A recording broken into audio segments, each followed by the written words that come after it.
The Christmas Kid Invasion. The fourth Uncle Christmas story. Read by me, Richard, for storynori.com. Uncle Christmas is based on a character created by Wicked Uncle, the world's most brilliant online presents store.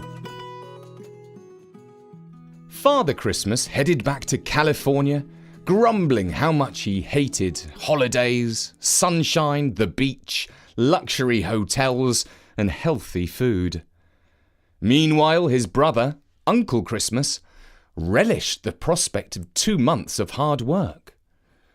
"At least I won't get bored," he said to himself, "and I'll be doing all these elves a favour if I drag this operation screaming and kicking into the modern world." First, he reviewed the company's marketing strategy. This is how it makes sure that people all around the world know and trust its name and services. He concluded that it was ridiculous that the company's brand name was Santa Claus in America, Father Christmas in Britain, and Père Noël in France. "These days, every large company needs a global brand," he said in his first meeting with the board of wise old elves. "Let's ditch the Santa thing and rebrand the company Uncle Christmas." The wise old elves shook their heads. He realized that this plan was not going down well. "Perhaps another year," he said under his breath. He decided there and then that it was a bad move to float his ideas for change past the elves. They were bound to disagree with him and get in the way of his plans. That's why he didn't tell them about his next big idea. He announced a talent competition to the world. Kids should send him their best jokes. He would choose the 100 funniest ones and invite them to the secret warehouse and toy factory for the most amazing pre-Christmas day out ever. At the end of the week, he had received 1 million entries. Uncle Christmas needed help to read through them all. Rudolph had refused to return to California, saying that the hot weather was too much for him in his shaggy coat. And so Uncle Christmas put him in charge of choosing the winner. This was the joke that Rudolph chose as the overall winner. "How can Santa's sleigh possibly fly through the air?" "You would too if you were pulled by flying reindeer." "That's hardly hilarious," said Uncle Christmas. "It's not even half funny." "Well, you asked my opinion," said Rudolph, "and I chose the one that I thought was funniest." Uncle Christmas realized that he himself would have to read through all the 1,000,000 jokes. Eventually, he chose this one for the top prize. "What do you call Father Christmas at the beach?" "Sandy Claus." "I don't get it," said Rudolph. "Well, it made me chuckle," said Uncle Christmas. "That's one down. Now we need to pick 99 others." It took them all night, but they did it. They picked lucky winners from all over the world.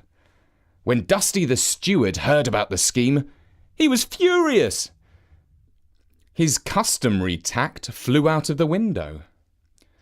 "You can't invite kids to our toy shop," he exclaimed. "Why not? Kids are our customers," said Uncle Christmas, mystified. "Because where we are is top secret," said Dusty. "When the word gets out, the whole world will be beating a path to our doorstep." "Well, there's no such thing as secrecy in the internet age," replied Uncle Christmas. "Besides, it's too late. I've invited them now. To uninvite 100 excited kids would be a public relations disaster. They're coming, and you will make them welcome, or else." And so the elves, since they were under strict orders, did their best to look happy when the kids arrived in their secret warehouse. Inwardly, They were filled with horror and despair as 100 snotty little brats, in their view, unwrapped the toys and ran riot with them.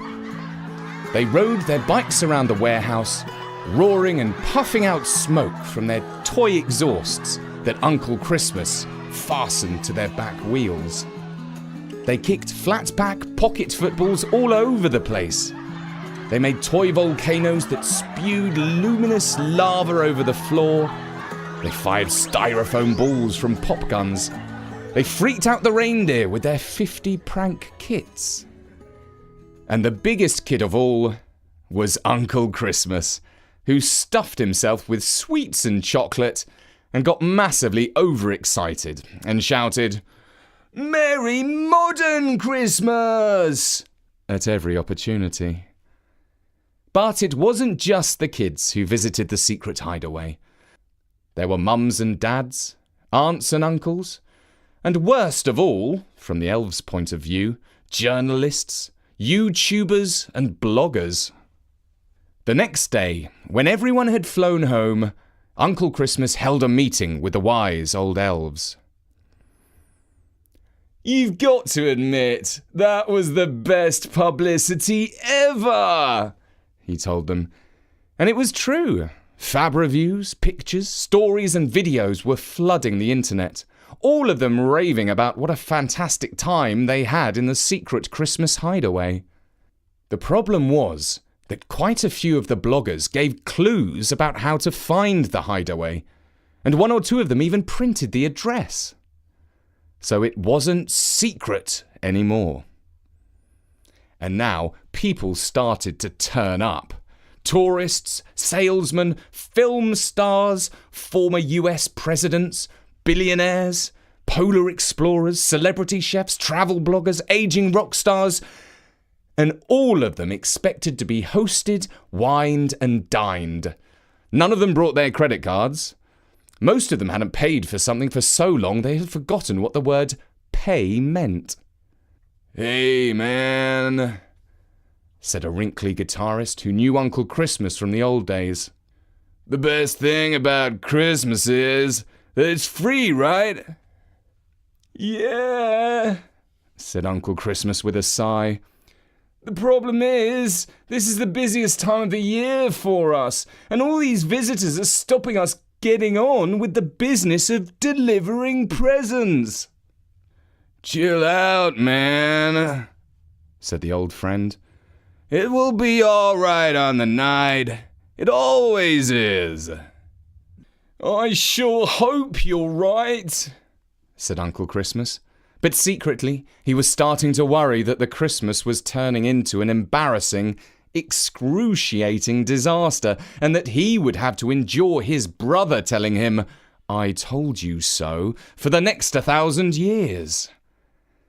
And so he was forced to agree with the wise elves that the best thing under the unfortunate circumstances would be to move the whole factory and warehouse to a new secret location, where nosy people were least likely to look for them, and that was in the middle of the Sahara Desert.